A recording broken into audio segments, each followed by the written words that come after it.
Check, check, test, test. All right, cool. All right, are we good to start? Okay, cool.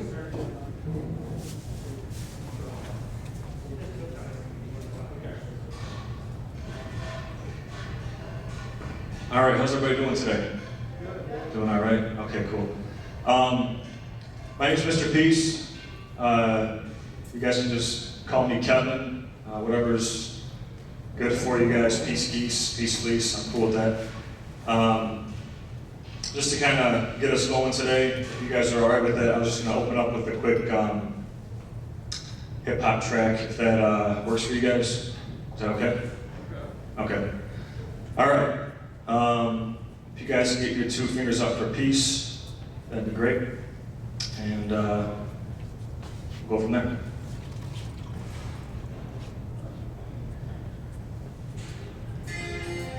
All right, mic check.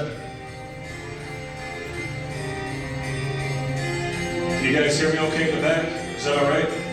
Okay. You got second verse, okay? You got third, if that works for you. I'm just joking. All right, it's great to see you guys. Chris Leach, all my St. John Newman peeps. If there's anybody else in here?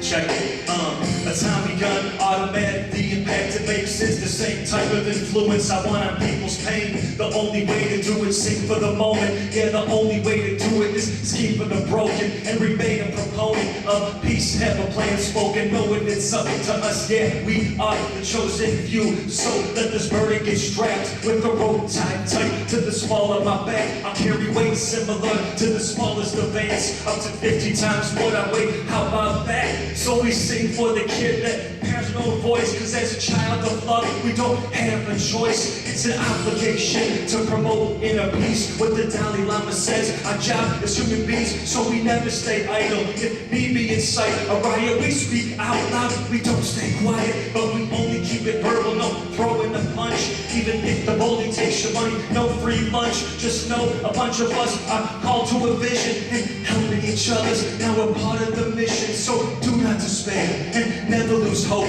Even when you think you can't take another mean joke. Need help with the monsters, they can call it Dick Tracy. If you're looking for love, you found him, Mr. Peace. So sing with me, sing for the years, sing for the laughter, sing for the tears. Sing with me, just for today, never tomorrow. Good Lord, take it away. All right, now we're warmed up. Good.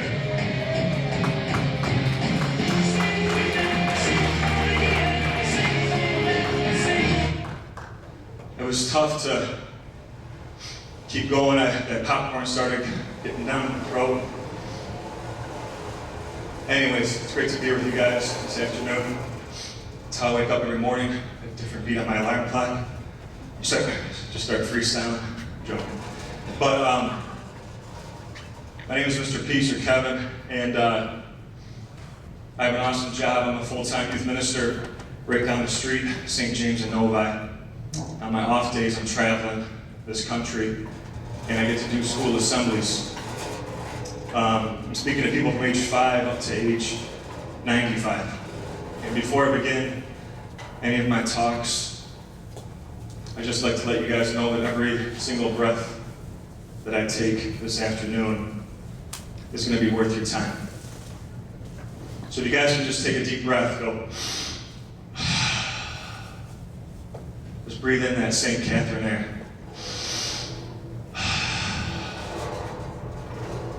We take about 23,000 breaths every day.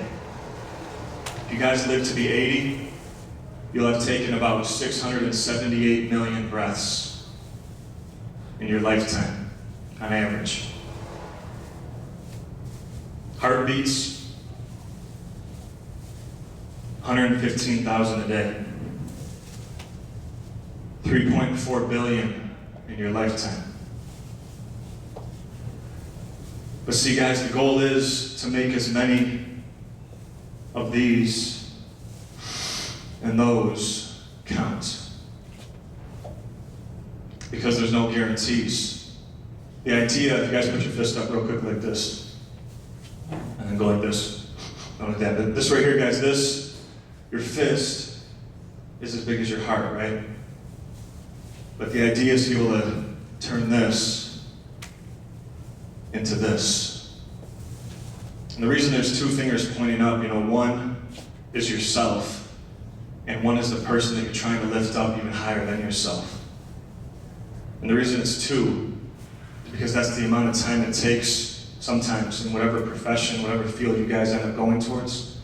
That's the amount of time it takes to either uplift a life forever or to potentially destroy a life through our words, our actions, our thoughts. My friend was at Coney Island a couple of years ago. You guys been to Coney Island before? I was doing a talk in Southern Ohio a couple of weeks ago, and the kids didn't know what a Coney Island was. So I skipped the whole anti-bullying presentation and just started talking about Coney Islands. I told them, all right, well, here's what you're talking about. I'm joking. But listen, guys, he was at Coney Island. He got there about 3 o'clock in the afternoon, so almost right now. And he beat the lunch rush, so there was nobody in the Coney Island, just the wait staff and the cooks. It said, please seat yourself. So he went to one of the bar stools. He just got off work. He just wanted to be alone, right? Didn't want to be bothered. He sits down to order his meal, and about 15 minutes later, this total stranger walks in. And this guy could have sat at any open booth, any table, any stool down the way. He chooses to sit right next to my friend. And in his mind, he's saying to himself, couldn't you have sat somewhere else, right? But he didn't say that. So for the next 30, 35 minutes, the amount of time I have with you guys today, maybe a little bit less, this guy just unloads all the pain in his life and his heart. He said he just got out of the doctor's office and something inside of him led him to get into his car and just start driving. And something, the Holy Spirit, something led him to just pull into this parking lot, randomly into this Coney Island parking lot, and walk in the restaurant and sit next to my friend. And he just said he just got out of the doctor's office and was just diagnosed with terminal cancer. He has under 6 months to live. He's 38 years old. He's got a wife and 2 kids. They got a house in Bloomfield Hills, mansion. He's a multi-millionaire, built a computer company right out of high school. Got a house that overlooks the Pacific Ocean, cars, boats, everything, right? Only to be told he has under 6 months not only to enjoy all these things that he's acquired, all the vacations that he worked on, all the weekends he worked, all the 20-hour days he put in, all the time away from his family that he sacrificed, all these dreams to just build this empire of wealth. Not only to be told he has under 6 months to enjoy all that, but also under 6 months left to make amends to people that he's wronged throughout the way. See, because the way he got ahead, started in middle school, went to high school and beyond, was that he would crush other people's hearts in the process. He would stomp on other people's spirits to get ahead. Only to be told he has under 6 months to try and make things right. So this guy leaves, and my friend gets ready to leave, and he goes into his car in the parking lot, and he puts it in reverse, and he just throws it back in park, and his head hits the steering wheel. Because he realizes that this total stranger, in 30 minutes' time, had a bigger impact on his life, on his heart, than people that he's known for over 30 years. Guys, the biggest reason I'm here today, and that I lose sleep to travel to other schools to tell them this too, is to let all of you know that you have that same power. And sometimes it doesn't take 30 minutes, sometimes it's just 5 minutes, sometimes it's a smile or a text. I was just talking to some 7th graders a couple weeks back, and this girl named Taylor came up to me after my talk. She said, Mr. Peace, one of my best friends just moved to Alabama about 2 months ago. She said that last week, I just sent him a text, said I was thinking about him. He texts right back, this is like midnight, 12:30. He texts right back and he said, oh my gosh, do you know what you just did? And she said, no, what are you talking about? He said, you just saved my life. School wasn't going well for him down in Alabama. He wasn't fitting in at all. He had thoughts of checking out. But the text stopped it. See, guys, none of us really know our power until you've actually saved a life, right? Before every talk, I put these bracelets on. They become my armor. I have hundreds of these. I brought a couple today. Every one of these bracelets was given to me by somebody who told me, Mr. Peace, if you didn't come and speak to us today, I wouldn't be here tomorrow. Just talked to some 8th graders at Scranton Middle School in Brighton. After my talk, this kid came up to me and he hugged me and he said, Mr. Peace, before you came today, I thought I was a mistake. I thought I was worthless. I didn't know why I was even made. And to be honest, I probably wouldn't have seen the light of tomorrow if it wasn't for your words. I told this same type of talk to a middle school in Howell, Michigan, Parker, a couple years back. And I came back 2 weeks later for their 8th grade graduation ceremony, and I was sitting in the back. And this mom, there's an open mic at the end of it. You could stand up and share what's on your heart. And this mom could barely stand, so they brought the microphone to her. And she had a cane, and she said, I just checked myself out of the hospital against doctor's orders because I wanted to be here for my daughter, Julie. She said, I'm fighting cancer, but I wanted to be here for her graduation. She said, I just want to thank Mr. Peace for saving her life. The day I spoke, she went home, Julie went home, and this lady didn't even know that I was in the back sitting, right? But the day I spoke, Julie went home, she went into her room, she pulled out a letter, she took it back to her mom in the living room, and she tore it up. And they hugged. It was a letter saying that she was planning on taking her life that night.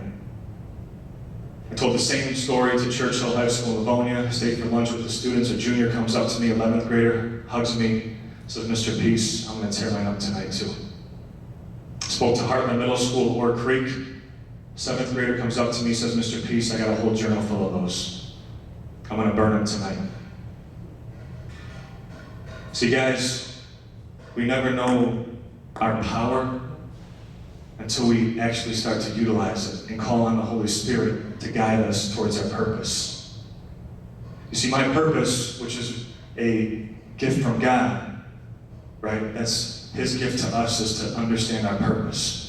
My purpose is to reach youth, to reach the masses through my music, through my works, through my talks. But now fulfilling that purpose is my gift back to Him. And true knowledge, one of the gifts of the Holy Spirit, right, is understanding the meaning of life, but also understanding the meaning of God. And so I feel that when I'm up here doing what I'm doing, guys, I'm 110% alive. Every fiber of my being is on fire. And that's what I want for you guys, to at least start the wheels turning today about where God's calling you to serve. Because every profession you can save lives, guys. Every profession. There's different ways to save lives, right? A doctor on an operating table. You push someone out of the way of a moving vehicle. Some of the kids' stories that I just talked to you about. Sometimes saving people from mediocrity. So guys, let me ask you this. What's your first name? Right here. John? John, how many people do you know in your life that are completely 110% alive, on fire for God, doing their calling, happy, fulfilled? How many would you say? Maybe 2 or 3? How many people do you know? Do you know like 300 people, 400, 1,000, 1,000,000?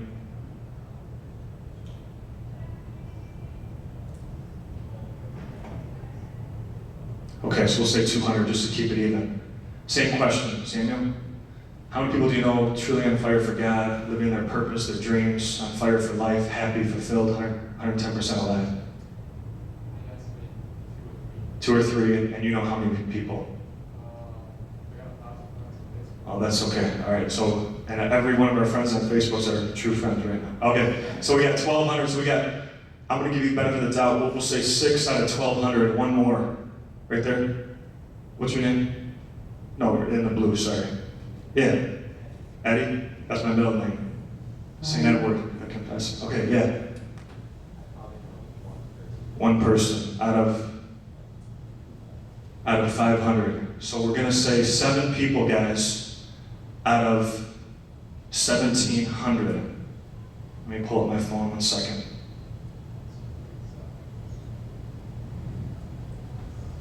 Got the new iPhone 7. My friend works at Apple, so I'm trying to still learn it. Just joking, it's the success. So 0.004, not even half a percentage point of all the people you know that are going after their dreams, 110% alive, on fire for God every day. Those odds aren't great, are they? So why am I sharing that? To at least make you start thinking about where you're heading. See guys, I was valedictorian at Southline High School, about 10 minutes from here. 4.0, class of 03. Went to the University of Michigan, Ann Arbor, got my bachelor's, went to Wayne State University, got my master's of business administration. Had a great job at an automotive supplier, global company. Worked there for 5 years, was going up the ranks. At the peak, besides just doing my full-time job, I was working 3 other jobs, almost 90 to 100-hour weeks, making very good money. But I reached a point that I wasn't fulfilled. There was a 5-year-old got asked in kindergarten, what do you want to be when you grow up? And his answer was happy. It was John Lennon. Teacher said, I think you got the assignment wrong. He said, no, I don't think I did, even at age 5. You can't put a price tag on passion. See, at the end of my voicemail, it says, tell me something that you're passionate about. And I get some really cool voicemails. Sometimes it's cheesecake. Sometimes it's knitting, sewing, kids, life. Some people are like, oh my gosh, Kevin, I don't really know you, but cookie? Yeah. I get all these great answers, right? Just to at least start thinking about, what brings us life. Because what brings us life more often than not brings life to advancing His kingdom, where all that we do is for Him. And the more in line that we are with our purpose, then the more in line we are working for Him. So I remember being at corporate America, right? And something inside of me in 2010 was telling me, I gotta make the leap, right? I just have to go. And I remember asking my parents, I said, hey, I think I know what I want to do with the rest of my life. I had a couple people that were really believing in me, said, you're already the speaker, you're already the leader that you want to be. And I was off and running. But I talked to my mom and dad, I said, look, this is the first time I really consciously told my dad that I loved him, right? Because I don't come from a huggy, touchy family, and we don't really express our love. Love was based on performance for me growing up. If you performed, then you were loved. But I remember telling my dad consciously at age 22 that I loved him. I said, I love you. I love you. And he looked at my mom, he's like, what's wrong with them, he looked at me, he said, what do you want? I said, nothing, I just want to tell you I love you. And I went on and I said, this is what I want to do the rest of my life. And they said, well, how do you make money? How are you going to support yourself? How are you going to do this? You didn't go to school for that. What about your education? 21 questions, right? And I said, guys, I don't know. But He does. And He's going to lead me. And if I put all my trust and faith in Him, it will work out. And I struggled financially the first couple of years. It was rough. But I persevered through that. And here I am today, doing His calling, right? His work. And now my parents, these people that really questioned me at first, are some of my biggest supporters in my life, guys. And that's awesome to have. When I made that leap and that transition to go after all that I do now, which is all this speaking, I wear these shirts, right? One Race Human. Every year at the University of Michigan, I've done it 10 years in a row now. Every September, We have the International Day of Peace, which is September 21st, global ceasefire, put weapons down.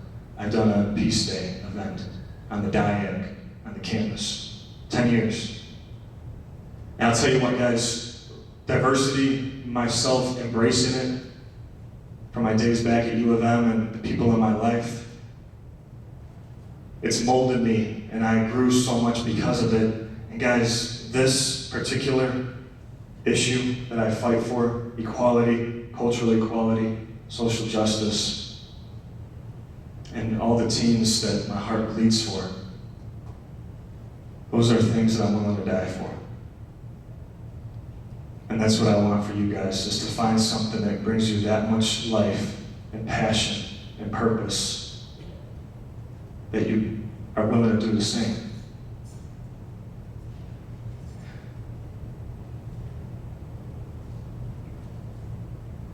I got these hands from one of my friends. His name is Brad. A couple of Christmases ago, he said, "Mr. Peace, you were like my helping hands during life's greatest need." His grandfather just died. His girlfriend broke up with him. He lost his job, and he was getting bullied really badly at school. And this is all in 1 week's time. And his balloon, his heart got real full real fast. And he gave me these as a gift. I prayed with him and I encouraged him. And he said, "Mr. Peace, you were like my helping hands during one of life's greatest needs." And so now, every time I see these hands, every morning I wake up, right, I think to myself, if I can just be one person's helping hands, then I'm doing my job. And I'm telling you stories of kids that, I was able to reverse some of the thoughts they've had, right? Because my reality are students that come up to me and say, "Mr. Peace, I'm disappointed that the gun didn't go off.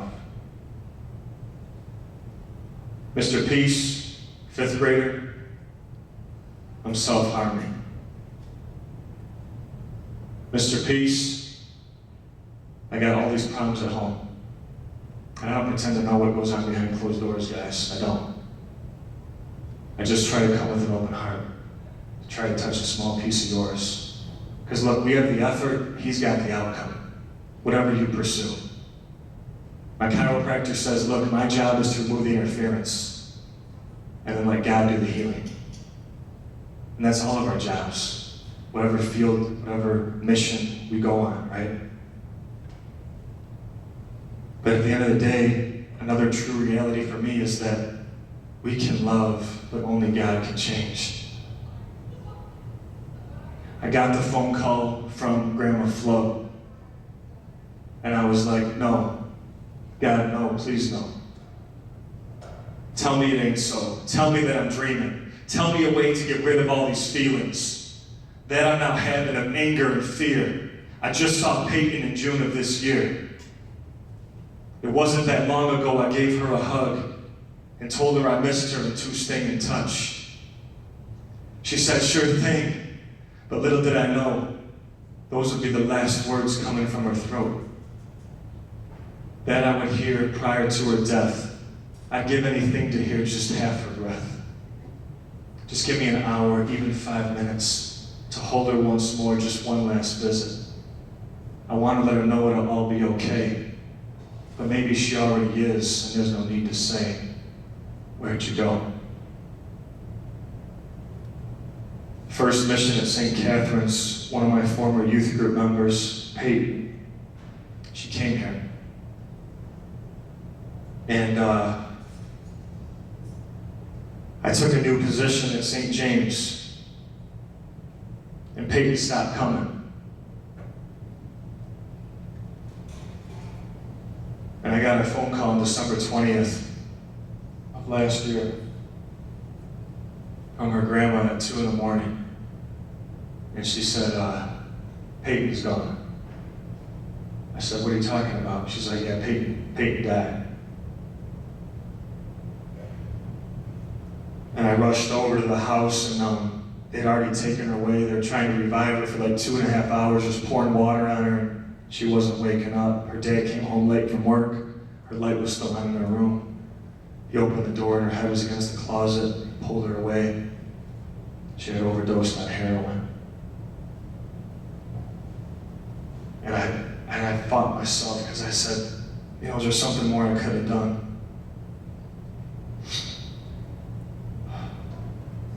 But there wasn't. You know, I loved. It was up to God to change, and that wasn't part of his plan. Part of his plan now was me sharing her story so she didn't die in vain. But all these kids that I've told, if I struck any of your heart chords too, that was a gift from him through me, his imperfect instrument. And now it's up to you to give that gift to someone else. That's what I tell anybody that survives some painful experience in their life, or we're about to check out but didn't. Now it's your turn to help someone else. It's true that hurt people, guys. Sometimes that people is ourselves. But it's also true, if you let it, that healed people heal people.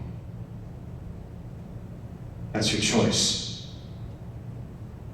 And see, when I think about things, right, you know, the opposite of success is what? What do you guys think? Say it again. Failure? No. Opposite of success, what do you think? Opportunity? Say it again. Giving up. In your name? Danielle. Quitting or giving up, right? See, guys, so many people before us have failed over and over and over again just to succeed, right? I mean, these light bulbs took Edison 10,000 times to get these working, right? And every time that he didn't get it, he said, I'm not failing, I'm just one step closer to finally getting it. Babe Ruth, one of the all-time leaders in home runs, also led in what category? Strikeouts. You have to try. That was a great candy bar, too. You got Michael Jordan, right? Got cut from his varsity basketball team as a freshman, locked himself in the room, cried himself to sleep, said, I never want to feel that feeling in my stomach again. Missed all these game-winning shots, buzzer beaters, free throws. He said, I failed over and over and over and over and over and over again just to succeed. Now he has Hanes tagless tees and boxer briefs. Am I wearing those right now? Maybe. But all these people, guys, the Beatles, right? Decca Recording Studios cut their label. It said guitar music's on the way out. Biggest mistake they could have made. Beatles, all-time top grossing band ever. You thought,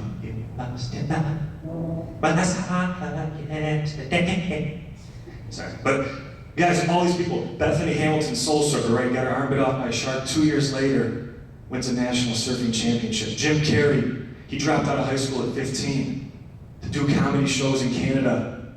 His dad would drive him in the van they were living out of to support the family. Walt Disney was told that a mouse would never work. Said he lacked imagination. This newspaper fired him. The mouse, those 3 circles, one of the top 5 most recognized symbols worldwide. Albert Einstein was called retarded from his teachers. Couldn't talk till he was 4, couldn't read till he was 7. They say he was using about 90% of his brain when he died. We're using maybe 20, 30. Nobel Prize winner. All these people, guys, KFC, Colonel Sanders, tried 1,009 times to get his recipe accepted by KFC, to somebody to take his famous chicken recipe. I mean, guys, could you imagine if he stopped at 1,008? But all these people, guys, I mean, you look at Abraham, look at this. Portrait of an Achiever. Listen to this, guys. 1831, failed in business, bankruptcy. 1832, defeated for legislature. 1834, failed in business, again, bankruptcy. 1835, sweetheart fiance dies. 1836, nervous breakdown. 1838, 43, 46, defeated for U.S. Congress. 1855, defeated for U.S. Senate. 1856, defeated for U.S. Vice President. 1858, defeated again for U.S. Senate. 1860, elected President of the United States. Abraham Lincoln. You cannot fail unless you quit. And in the eyes of him, guys, I can't tell you how many times I failed. How many times I forgot the lyrics on stage. How many times I didn't make the connection that I wanted to make. But at the end of the day, sorry, you okay? At the end of the day, I put my trust in Him. Before every talk, guys, I'm on my knees in the bathroom. I pray the same prayer. I say, Holy Spirit, guide my tongue and my lips as I speak your truth, as straight as an arrow, as straight as your cross, to the hearts, the minds, the souls, the spirits of these youth. And I become anointed, and I believe that He works through me. Guys, I wish I had more time. I'm just going to close with reminding you how powerful you are. You guys were all made in His image, right? But look at your palms. Every one of you guys has the letter M etched on your palms. An M. This M stands for Michigan. No, I'm joking. This M stands for miracle, right? Upside down, a W. But I've talked to too many youth your age and older that don't believe this. Doesn't matter if 100 of us surround you and tell you how awesome you are, you have to believe this, right? You have to buy into it. And once you do, then you start to reach 500,000 youth over 10 years, if that's your calling. Or you go on a mission trip to Flint or out of the country and you help people there. Or you become a doctor, or you become a teacher, or you become whatever God is tugging at your heart to do, and you follow that. And if you're always in two choices, you flip a quarter. Heads one thing, tails the other. And if it's flipping, the side you want it to land on just a little bit more, that's probably where God's calling you. Don't even worry what head or tail it lands on. Guys, thanks for touching my heart. I'll be around to talk later. I'm going to be doing some hip-hop with Righteous, and if you need to reach out to me, I don't always get back to you right away, but if there's something on your heart that we don't have time to talk about here, take my card on the table later, and I always get back to you, if not right away. Thanks for touching my heart, guys. Peace.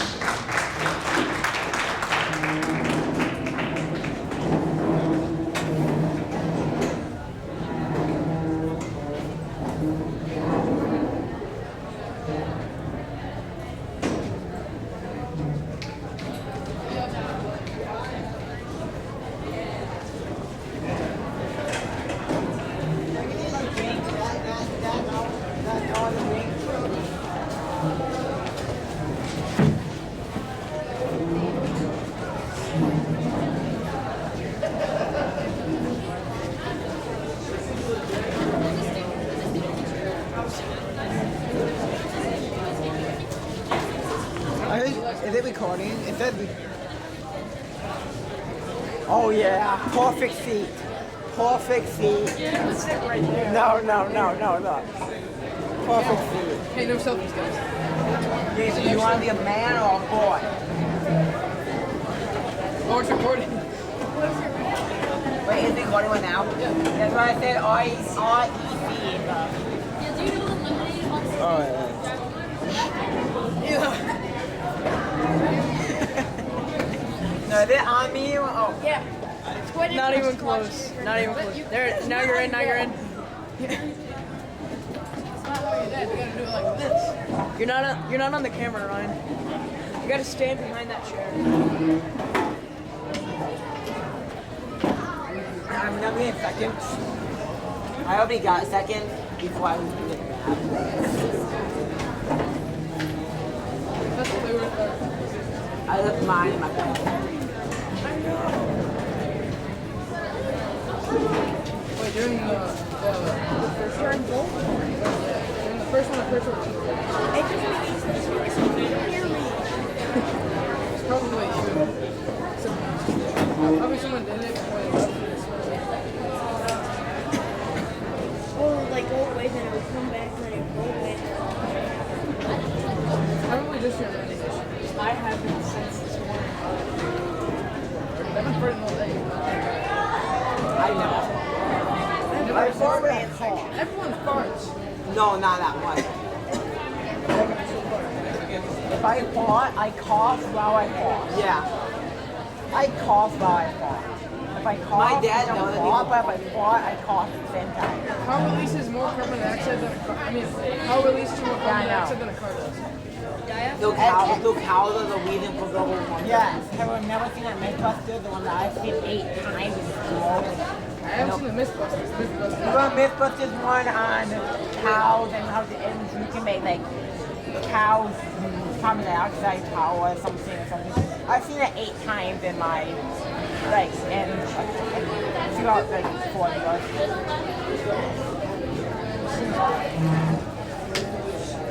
Why would you?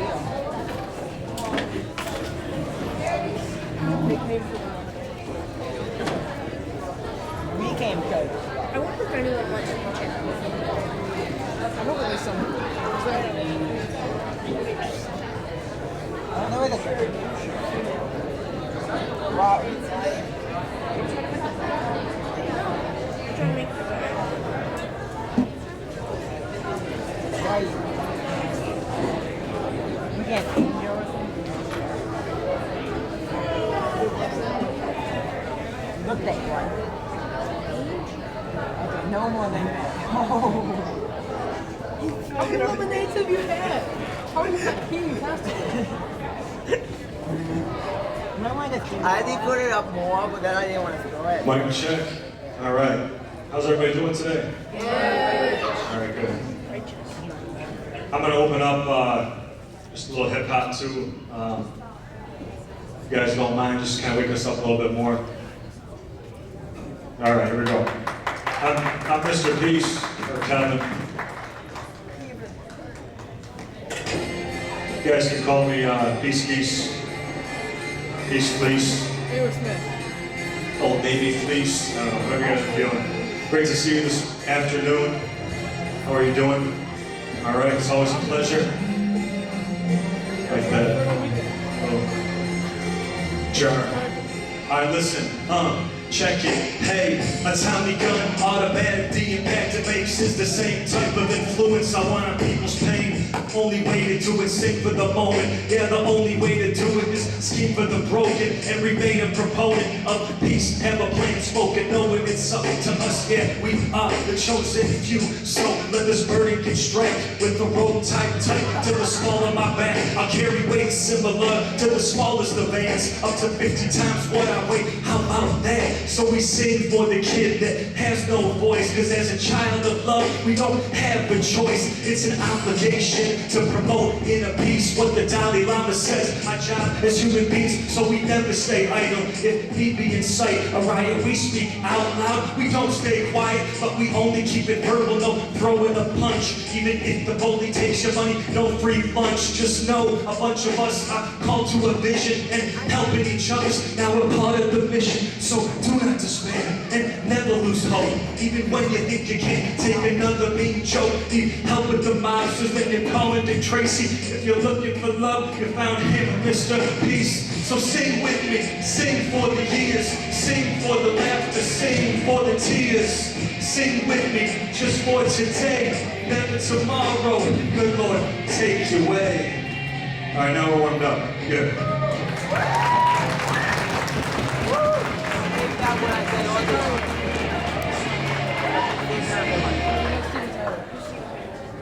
Oh my. Okay. That's how I wake up every morning. Different beat on my alarm clock to start freestyling. No, I'm joking. It's great to see you guys today, this afternoon. Mind if I? Thanks so much.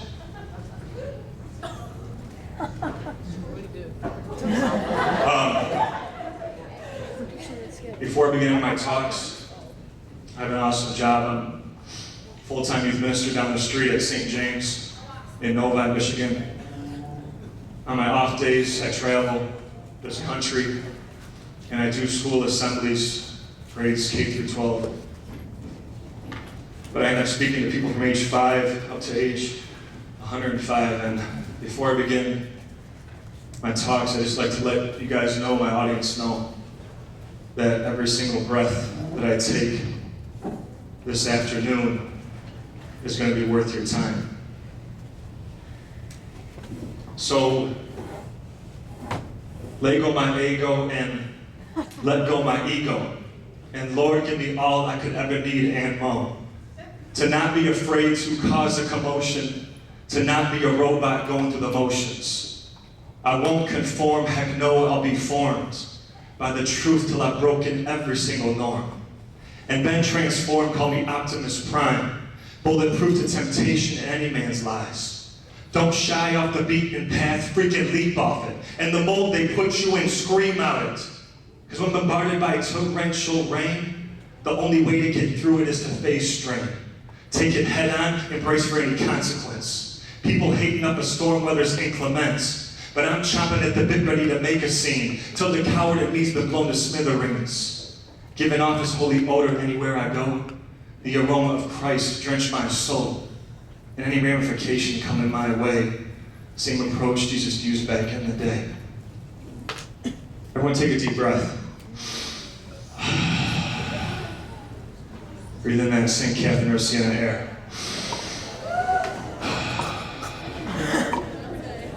Every day, we take 23,000 breaths on average. We take 23,000 breaths. If you guys live to be 80, hope you do. Hope we're 180, just kicking it. But if you guys live to be 80, on average, you'll have taken 678 million breaths. Heartbeats, 115,000 a day. If you guys live to be 80, 3.4 billion. But the idea, guys, when we're talking about purpose and mission in an extraordinary life, right, is to make as many of these and these count. Because there's no guarantees. A friend of mine was at a Coney Island. You guys ever been to Coney Island before? Chicken finger pita, side of ranch, honey? It's good. But listen, I was actually, I told the first group, I was doing an assembly recently in southern Ohio. It was like kind of in the middle of nowhere. And the kids didn't know what a Coney Island was. So I stopped the talk. It was about anti-bullying. And I said, okay, we're going to talk about Coney Islands. No, I didn't do that. But listen, guys, a friend of mine was at Coney Island about 3 years ago, 3.5 years. And he got there about this time, about 3 o'clock in the afternoon. And he beat the lunch rush. It was just him and the wait staff and the cooks in the Coney Island. And he sits down at one of the bar stools, one of the empty bar stools by the counter. He just got off work, just wants to be alone, right? 10 minutes later, this complete stranger walks in. And he could have sat at any other table, seats, stool in the whole restaurant. But he chooses to sit right next to my friend. And for the next half an hour, this guy, this total stranger, just unloads all the pain in his heart, all the stuff going on. He says something inside of him, he just got out of the doctor's office, but something inside of him led him to get into his car and just start driving randomly. And to pull into this parking lot, something like the Spirit led him to just pull into this Coney Island parking lot and walk into this restaurant and sit right next to my friend. And my friend looked at him, in his mind he was saying, couldn't you have sat somewhere else? But he didn't say that. But for the next 30 minutes, this guy just unloaded. He said, I just got out of the doctor's office and was diagnosed with terminal cancer. I have under 6 months to live. I'm 38 years old. He has a wife and 2 kids in Bloomfield Hills. They got a mansion. He's got a house that overlooks the Pacific Ocean in southern Cali. Boats, cars. He's got a multi-million-dollar computer company that he started from the ground up out of high school. And he tells my friend, not only do I have under 6 months to try and enjoy all these things that I worked vacations for, worked weekends for, sacrificed time with my family for, sacrificed my dreams for. Not only do I have under 6 months to enjoy all these things, but under 6 months to try and make amends to people that I hurt along the way to build my empire. Because you see, the way he got ahead was by putting others down, was by stomping other people's hearts, crushing their spirits in the process. And it started in middle school, continued into high school and beyond. And that's how he advanced. Only to be told he has under 6 months to try and make things right to people that he's hurt over a lifetime. So my friend leaves the Coney Island, puts his car in reverse and is about to back up, and he just throws it back in park. His head hits the steering wheel. He just starts crying. Because he realized this complete stranger in 30 minutes' time had a bigger impact on his heart, on his life, than people he's known for over 30 years. Guys, the biggest reason I'm here today, biggest reason I lose sleep when I'm taking a flight out somewhere or driving somewhere is because I want to let you know that you have that same power. And sometimes it's not even 30 minutes. Sometimes it's 5 minutes, a text, a smile, and you save a life. I spoke to a high school in Waterford, Mont, and a girl comes up to me, a freshman, her name's Taylor. And she said, Mr. Peace, I sent a text to my friend that moved to Alabama 3 months ago. I sent him a text last night, like around 12:30 in the morning. And she got a text right back. And her friend said, do you know what you just did? She said, no, what are you talking about? He said, you just saved my life. Things were not going well at the new school. He wasn't transitioning well at all. He was getting bullied a lot too. Had thoughts of checking out that night and saw this text message, and it stopped him. Guys, all of us have this power. But we have to remember that and start to pursue whatever purpose God has in store for us, right? So guys, everybody do this real quick. Now do this. Okay. Listen, this right here, guys. This is as big as your fist, right? Yeah, sorry. It's as big as your heart. Yeah, it's as big as your fist too, Mr. Peace. Good one, Mr. Peace, come on! It's as big as your heart. How much the Grinch stole Christmas, right? But look at this. The idea, guys, is to be able to turn this into this. And there's two fingers pointing up for a reason. One is yourself, and one is the person that you're trying to lift up higher than yourself. And there's a reason that it's two. You guys put your hand down. But listen, there's a reason that it's two. Because in the amount of time it takes, right, to uplift somebody higher in the clouds, empower them, encourage them, same amount of time you can destroy somebody forever. By our words, by our actions, our thoughts, our deeds. And that's through any career path that any of us choose, right? Because look, guys, it's very true that hurt people. And many times, those hurt people are ourselves. But it's also true if you let God's grace penetrate who you are, your heart, that healed people heal people. But that's up to you guys. And so look, my story is, I was valedictorian of South Lyon High School. It's about 10 minutes from here. I was 4.0, class of 03. And I got to Michigan, where I got my undergrad. Went to Wayne State for my master in business administration. I worked in the auto industry at a global auto supplier, doing sales and marketing for about 5 or 6 years. And I was heading up the corporate ladder very fast, making a lot of money. At one point, I was working 3 other side jobs, working 90-hour weeks, making a lot of money. But I hit this wall that I wasn't fulfilled. That you can't put this price tag on passion. And so in 2010, despite a lot of people telling me not to, I made a leap of faith and I left a very high-paying job, benefits, everything, to go after this full-time. And I remember sitting down with my parents, right, Dennis and Mary, and it's the first time I was 22, I told my dad, the first time consciously, I told him that I loved him. I did it probably when I was like 1 or 2, like I love you, right? But I don't come from a huggy, touchy family. Love was based on performance for me growing up. If you performed, you were loved. If you didn't, you weren't. I remember looking at him and I said, I love you. And he said, what do you want? And I said, no, I love you. He looked at my mom and said, he's got drugs. And I just kept saying it over and over again, I love you, I love you. And I told him what I wanted to do with the rest of my life. That I wanted to be a speaker, that I wanted to connect to people through my hip hop and through humor and my heart. And they started asking me 21 questions. Well, how are you going to support yourself? How are you making money doing it? Who else do you know that's doing this? Where's your plan? Where's all these questions? And I'm like, I don't know. But he does. And I put all my trust in him. And yeah, I struggled financially the first couple of years for sure. But I stayed disciplined, I stayed focused because I knew this is what brought me life, guys. See, finding our purpose, that's God's gift to us. But now starting to fulfill that, that's our gift back to him. And that's knowledge. Understanding the meaning of God, of life, that's one of the gifts of the Spirit. And then having the courage, another gift, to actually make the leap.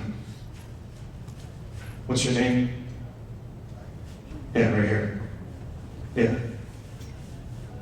And Jenna. All right, Olivia, Jenna, what's your name? Nicole. Same question for all three of you, okay? How many people in your life do you know that are 110% alive, on fire for God, for life, living their calling, their dream, their purpose, going after every fiber of their being, fulfilled, happy? How many people? 5? How many people? How many people? 2. So we'll say 12. And how many people do you know? Like 500, is that okay? All right, and you, 1 million? How many? 50? Okay, yes? 50? Okay, so we'll say, we'll go with 600, right? Let me start this. So we got 12 people divided by 600. Seconds, my iPhone 7. Prime works for Apple. Trying to learn it still. Just joking, it's the success. But 0.02% of how many people you guys know between you three, and I could have done this with everybody, that are truly 110% alive, on fire for God, doing everything they want. I mean, just going after his glory, everything for him, every day of their lives. Those odds aren't the best, right? So what am I trying to say? But if we can at least get the wheels turning now, guys, at a young age, in high school, then maybe you won't be part of that percentage when you get to be my age, or some of the adults in this room. Guys, there's a 5-year-old, he had an assignment from his teacher that said, what do you want to be when you grow up? He said, happy. Teacher said, I don't think you understood the assignment. He said, no, I think I did. It was John Lennon, one of the Beatles. See, guys, so many of us, we're going to fail, whatever we pursue over and over and over again, but the opposite of success is not failure. It's quitting, it's giving up. So many famous people, guys, failed before us just to succeed, right? Oprah Winfrey said she was unfit for TV. They cut her one of her first shows. She's a billionaire now. She has her own tea in the mall. I've tried it. It's at T-Bone. It's good. Guys, Marilyn Monroe, 20th Century Fox cut her. Said she was unattractive, said she couldn't act. Bill Gates' first business failed, Traffic Data, he sold it for $50. Bill Gates makes $106 a second. Last time I checked, it's not worth his time to pick up a $100 bill if he dropped it on accident. Jim Carrey dropped out of high school at 15. His dad drove him to his comedy shows in the van they were living out of in Canada to help pay the bills. Harry Potter, who wrote that, J.K. Rowling, was on welfare at the time, writing on napkins, making it happen. Walt Disney got fired from a newspaper, said he lacked imagination, said a mouse would never work. That 3-circle figure, one of the most top 5 recognized in the world. Bethany Hamilton, soul surfer, right? Arm bit off by a shark, and 2 years later, she wins a national surfing championship. All these people, guys, that failed over. Michael Jordan missing game-winning shot, got cut from his varsity basketball team trying out as a freshman. This empty, just hole in the stomach, so I never want to feel that again. I failed over and over and over and over again, and that's why I succeed. He also makes Hanes, tagless tees, and boxer briefs. Maybe I'm wearing those right now, okay? But all these famous people, guys, have failed. Albert Einstein was called retarded. Thomas Edison said his teacher said he was too stupid to learn anything. I had a kid come up to me the other day, said, Mr. Peace, after I spoke at his school, said, Mr. Peace, before you came today, I thought I was a mistake. 8th grader. Mr. Peace, I probably wouldn't have seen the light of tomorrow. Guys, you can't fail unless you quit on anything. I remember getting my first B plus in this auditorium of 700 at U of M. I never got a B plus ever in my life. And I looked around at these 700 people. I saw some people holding their papers up that had A's or A minuses. And I looked at my score and I looked at them and I thought to myself, I am not as good of a human being as those people.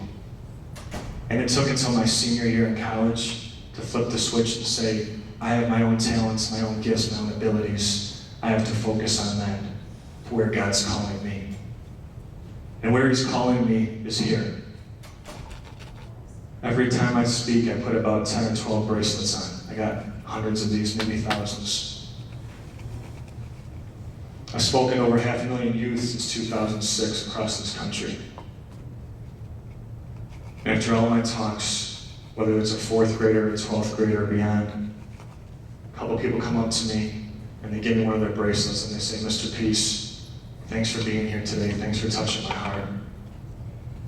And every bracelet that I'm wearing and in this bag were from people that said, Mr. Peace, if you didn't come speak to us today, I wouldn't be here tomorrow. I remember speaking to a school, a Parker Middle School, Howell, and I came back for the 8th grade graduation ceremony. And I'm sitting in the back row, and there's an open mic at the end. You can share what's on your heart. And this mom gets up, she can barely stand, she's got a cane. And she said, I just want to be here. I had to be here for my daughter, Julie. I checked myself out of the hospital against doctor's orders. I'm fighting cancer. And she didn't know I was there. She said, I just want to thank Mr. Peace for saving her life. Because the day I spoke at their school, the same type of topic I'm talking to you guys today about, she went home, she went into her room, she pulled out a letter. She went back to her mom in the living room and she tore it up. And they embraced. She was ready to check out that night. And I told the same story to Churchill High School in Livonia. At lunchtime I stayed. 11th grader comes running up to me crying and said, Mr. Peace, I'm going to tear mine up tonight too. Spoke at Heartland Middle School. 7th grader comes up to me after my talk and says, Mr. Peace, I got a whole journal full of those. I'm going to burn them tonight. Guys, all of you have an amazing power if you buy it. We see my reality are 4th and 5th graders that are self-harming. My reality are kids that come up to me and say, Mr. Peace, I'm disappointed that the gun didn't go off. That's my reality. I got the phone call from Grandma Flo, and I was like, no, God, no, please no. Tell me it ain't so. Tell me that I'm dreaming. Tell me a way to get rid of all these feelings that I'm now having of anger and fear. I just saw Peyton in June of this year. It wasn't that long ago I gave her a hug and told her I missed her and to stay in touch. She said, sure thing. But little did I know, those would be the last words coming from her throat. That I would hear prior to her death. I'd give anything to hear just half her breath. Just give me an hour, even 5 minutes, to hold her once more, just one last visit. I want to let her know it'll all be okay. But maybe she already is, and there's no need to say, where'd you go? I got a call back on December 20th of last year. At 2 in the morning, and Grandma Flo, she said, Peyton's gone. I said, what are you talking about? She said, Peyton died. And I rushed over to the house and saw the room where she was at, and they had already taken her away. Her dad came home after he got off work late, and the light was on in her room, and her head was against the closet, and he pulled her back, and she was already gone from a heroin overdose. Peyton was here 3 years ago at this retreat. She was one of my youth when I was still at St. Joe's.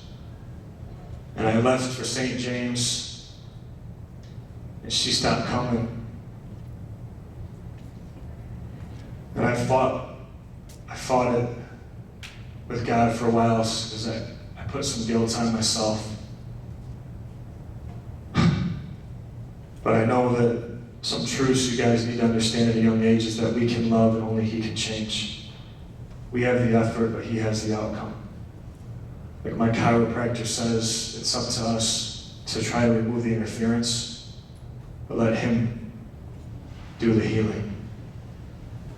So I lifted that, but I know my job now is to make sure she didn't die in vain. And if I struck a heart chord in any of you in 30 minutes, then now it's up to you to share that gift with somebody else. Because that's a gift that He's given you through me today. He anoints me to speak truth. I'm His imperfect instrument, but the more I can let go of my ego and let go of my ego,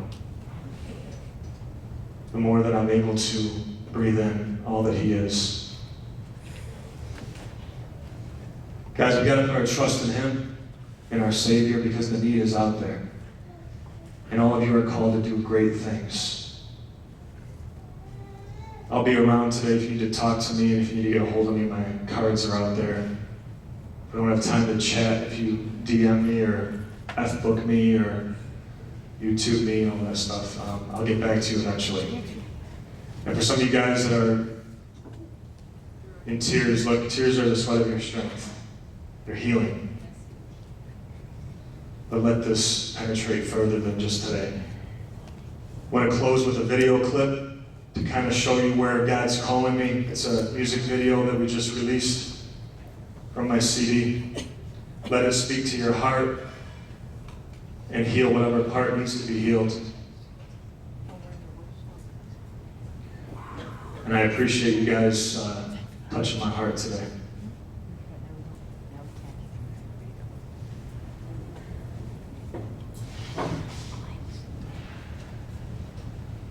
I also do house parties. Just joking. I've done one, but yeah, okay.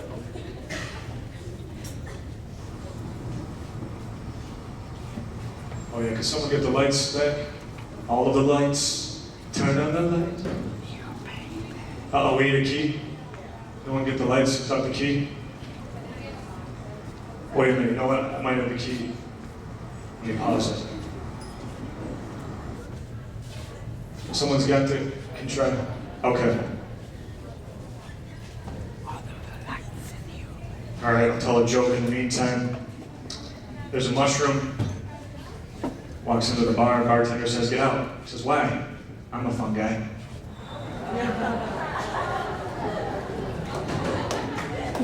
Cute. Can't get it? All right, guys. We'll just have to. Let's just close in prayer then.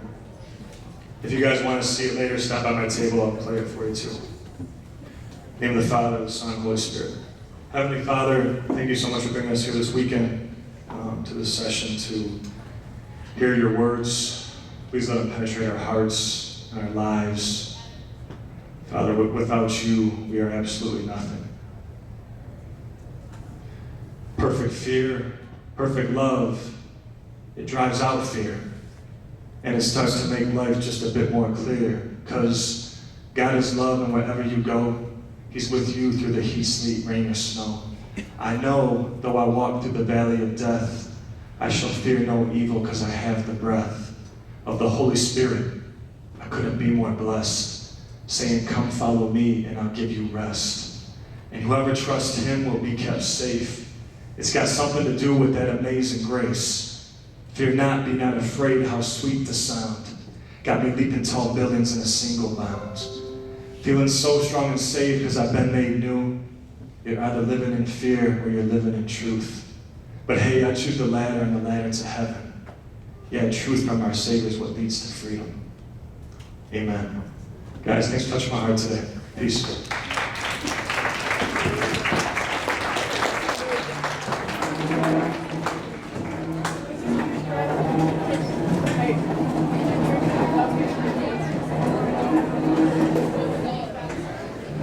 That was a bad idea.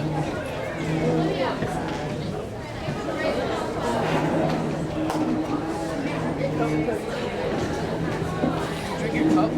Yeah. Why would you want to drink your cup? What do you drink the format? Or you want me to I didn't drink the cup? I drink the lemonade.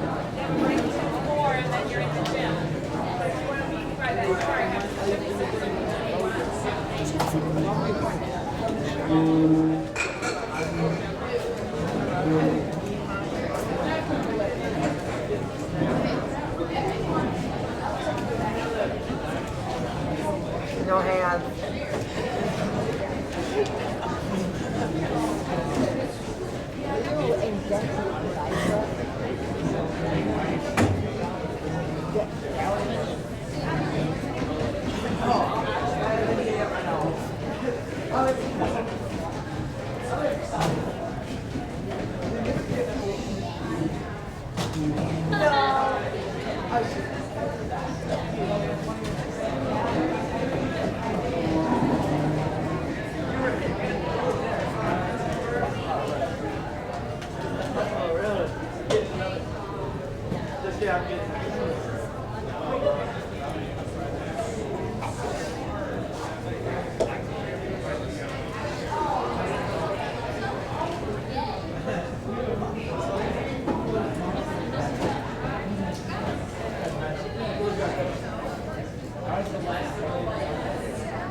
check. If you guys want to go in the gym, we'll have a little bit of entertainment for you guys. Feel free.